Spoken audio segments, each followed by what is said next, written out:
भारत में प्रतिदिन 84 बलात्कार हो रहे हैं, इस पे कहिए आप। मुझे बताइए, बलात्कार हुआ और 10 दिन में किसी को फांसी हुई, भारत में ऐसा हुआ है क्या? ऐसे इस देश में निर्भया होती रहेंगी तो कभी कोई और होता रहेगा। कब तक बेटी को सम्मान मिलेगा? मैं इसी बात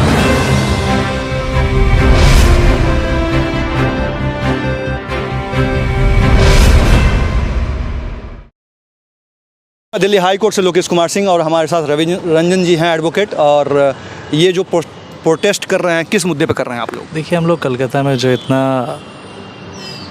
बहुत संगीन जो जुर्म हुआ है, जो किसी बालिका के साथ जो डॉक्टर थी जी, उनके साथ जो ये अन्याय हुआ है, ये दुष्कर्म हुआ है, इसके खिलाफ हम लोग प्रोटेस्ट निकाले हैं। भारत में प्रतिदिन 84 बलात्कार हो रहे हैं, इस पे कहिए आप। बिल्कुल, देखिए, इस बलात्कार का देखिए मानसिकता ही सिर्फ रोक सकती है। अगर हम अपनी मानसिकता नहीं बदलेंगे, सिर्फ न्यायालय का दरवाज़ा खटखटाने से कुछ नहीं होता है। हम लोगों को खुद को अपने अंदर एक आवाज़ लानी पड़ेगी, जगानी पड़ेगी, मानसिकता जगाना पड़ेगा कि कैसे हम अपने आप को जागरूक करें और समाज जागरूक करें, फिर जाके देश जागरूक होगा। इस पर फास्ट ट्रैक कोर्ट ट्रायल नहीं होना चाहिए कि ऑन द स्पॉट कार्रवाई होनी चाहिए? बिल्कुल होना। ऐसा संविधान में क्यों नहीं हो रहा है? अमेंडमेंट संविधान में ऐसा है और कई जगह, आपको अगर नहीं जानकारी हो मैं आपको बता दूं, बीइंग अ लॉयर, कि ऐसा फास्ट ट्रैक कोर्ट सेटअप किया गया है। ऑनरेबल सुप्रीम कोर्ट ने ऐसा फास्ट ट्रैक कोर्ट सेटअप किया है। अभी जैसे मामला सीबीआई के हाथ में पहुंचा है, सीबीआई के हाथ में। आप ये मुझे बताइए, बलात्कार हुआ और 10 दिन में किसी को फांसी हुई, भारत में ऐसा हुआ है क्या?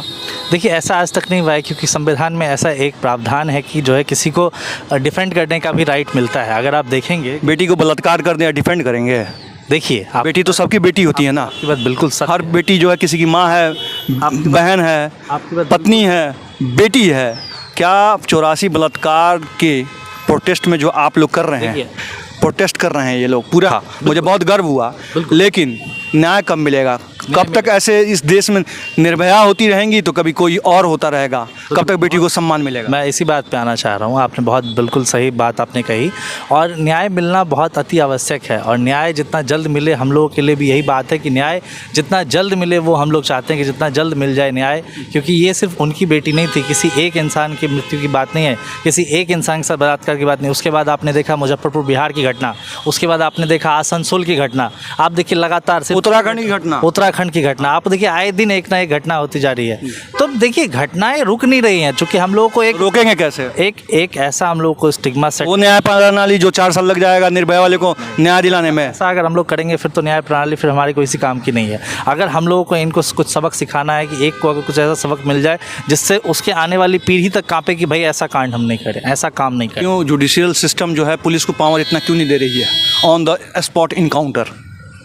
नहीं, देखिए, इस मुद्दे पे मैं अभी नहीं कहूँगा, क्योंकि देखिए ऑन द स्पॉट इनकाउंटर ये थोड़ा किसी की बेटी का बलात्कार किया जाए जो बालिग नहीं है, नाबालिग है, और उसका बलात्कार कर दिया जाए और उसको जो है उसके बाप को रोड पे खड़ा कर दिया जाए, कहा जाए कि आपका बॉडी बाद में देंगे। 36 छुरे मारे गए हैं मुजफ्फरपुर में, और अनुसूचित जनजाति घर की बेटी है, पिछड़े घर की बेटी है। इस घटना से और अब कौन बलात्कार किया, उस बलात्कारी को बचाने के लिए कौन कौन पार्टियां आ रही हैं और कौन कौन नहीं आ रही है? जो लोग नेता बनते हैं दलित के, वो कहाँ गए और अभी तक न्याय क्यों नहीं? ये बात सबसे दलित के नेता, क्या महाराष्ट्र में जो हुआ उसको अभी तो आपको सिर्फ सबसे पहले दलित के नेता से ये बात पूछनी चाहिए कि आप दलित इतना करते रहते हैं। जब दलितों के साथ उत्पीड़न होता है, जब उनके साथ इतना बेबाकी से एक जघन्य अपराध हो रहा है, तब आप कहाँ हैं? तब आपकी आवाज़ कहाँ पे है? और सिर्फ उन्हीं से नहीं, तो सरकार से भी पूछनी चाहिए कि अच्छा जी, आप कहाँ पे है जब आप कहते हैं कि हम महिला के लिए इतना सशक्तिकरण ला रहे हैं। अभी यूक्रेन से उनको फुर्सत मिल जाए, बांग्लादेश से फुर्सत मिल जाए। बिल्कुल। हाँ, भारत में 84 हो रहे हैं, 84 लोग प्रतिदिन बलात्कार महिलाओं की हो रही है, बेटियों की हो रही है। हाँ, देश के अर्धसैनिक बल रोड पे 732 जवान 5 साल में मर गए हैं। उनके बारे में न्याय कोई पूछने वाला तो इनसे कौन पूछेगा? यहाँ देश में किसकी बात कर रहे हैं आप? आप उनसे सवाल आप लोग क्यों नहीं करते हैं? मैं बिल्कुल, मैं इसी प्रणाली पे आपके साथ। लोग PIL क्यों नहीं लगाते हैं इन सरकार से पूछने के लिए? इन्हीं सवाल पे वो सब प्रक्रिया में है, सब PIL प्रक्रिया में है। जैसा अभी सुप्रीम कोर्ट ने सुओ मोटो लिया अपने आप ही। देखिए, देश के एडवोकेट एक ऐसा स्तंभ है ना कि इस देश को बचाया एडवोकेट है, वो चाहे महात्मा गांधी हो, सरदार वल्लभ भाई पटेल हो, ठीक है, सभी एडवोकेट, जवाहरलाल नेहरू हो, जितने एडवोकेट हैं, एडवोकेट ने ही देश को बचाया है। अन्यथा ये दो रोड टके वाले लोग जो हैं देश को गुलाम कर रहे हैं। इस बात को आपको बिल्कुल बेबाकी से कह सकता हूं कि वो वकील ही एक ऐसा है जो आपको हर प्रणाली में, जहां भी आप दुविधा में खड़े होंगे, आपके साथ बिल्कुल खड़ा मिलेगा। और हम लोग भी बिल्कुल खड़े हैं इस अपराध के साथ। हम लोग बिल्कुल कंडेम करते हैं ऐसे अपराध का, और बिल्कुल हम लोग स्ट्रिक्टली से जितने जल्दी इसको काम हो इस पर, और उसको अपराध में। क्या आप वचन दीजिए पूरे महिलाओं से, अगर ये वीडियो पूरे भारत देखेगा आपका, वचन दीजिए, क्या आप सुप्रीम कोर्ट में ऐसा PIL दर्ज करिएगा जिसमें सरकार को कटघरे में खड़ा बिल्कुल बिल्कुल सरकार को कटघरे में खड़ा किया जाएगा। ये कोई बेबाकी वाली बात है, इसमें कोई छुपने और छिपाने वाली बात नहीं है। एक चीज़ आप जान लीजिए, वकील ये ऐसा एक तकबा होता है जिससे आप जो किसी से भी सवाल करके खड़ा करके पूछ सकता है, और किसी में ये पावर नहीं होती किसी से भी सवाल पूछ ले। एक पत्रकार और एक वकील, दो ही ऐसा स्तंभ है, जर्नलिज्म और एक एडवोकेसी। नहीं तो पत्रकार तो अपना बिकी हुई पत्रकार है, गोदी मीडिया है, जिसकी रोटी में जिसके गोद में बैठ जाए पैसा आ रहा है, TRP बन रही है, उसको थोड़ी दिखाएगा कि देश में चल क्या रहा है, देश के शिक्षा व्यवस्था पे क्या 18% GST ठगा जा रहा है। ठीक है, सब कुछ बिक गया, संस्थान बिक गया, जो बना बनाया हमारे पूर्वजों ने अंग्रेजों से छीना वो बिक रहा है, और हम देख रहे हैं मूक दर्शक बने हुए हैं। मूक दर्शक बने हुए हैं, बिल्कुल सच्चाई आपने कही। बिल्कुल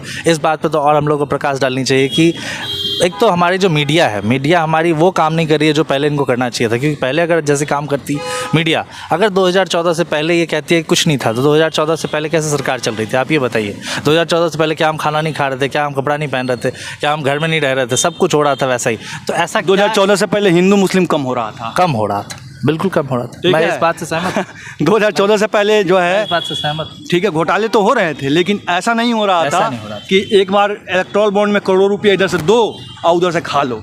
ठीक है, तो यहाँ बेटियों को बलात्कार करा के मौन पड़ी सरकार। आप OPS से भी पूछ सकते हो, OPS पे भी था, आप उसमें थे, तो बलात्कार पे आपका यही सवाल है। इसी पे हमारे साथ एडवोकेट रंजन जी हैं, रवि रंजन मिश्रा जी। अच्छा, मेरे साथ इसी मुद्दे पर आदरणीय एडवोकेट रवि रंजन मिश्रा जी हैं, बिहार पूर्णिया से, और दिल्ली हाई कोर्ट में भी ये काम करते हैं और सुप्रीम कोर्ट में देखते हैं। फिर ऐसे मुद्दे को हम लोग जग जाहिर करना चाह रहे हैं। बेटियों को बचाना है तो पूरे भारतवर्ष में सभी लोग गार्जियन को एक सुर में खड़ा होके अपने न्याय के लिए अब मांग करनी पड़ेगी। वो चाहे स्टेट गवर्नमेंट से हो चाहे केंद्र सरकार से हो, दोनों जगह से ऐसे कानून व्यवस्था बनाया जाए जिससे ऑन द स्पॉट कार्रवाई हो, उसमें कोई बचने वाला ना, किसी का बेटा हो, सबके लिए न्याय विधान एक बराबर होना चाहिए। न्याय सबसे ऊपर है, और न्याय सबसे ऊपर है। फिर मिलते हैं नेक्स्ट वीडियो में कैमरामैन प्रियेश के साथ।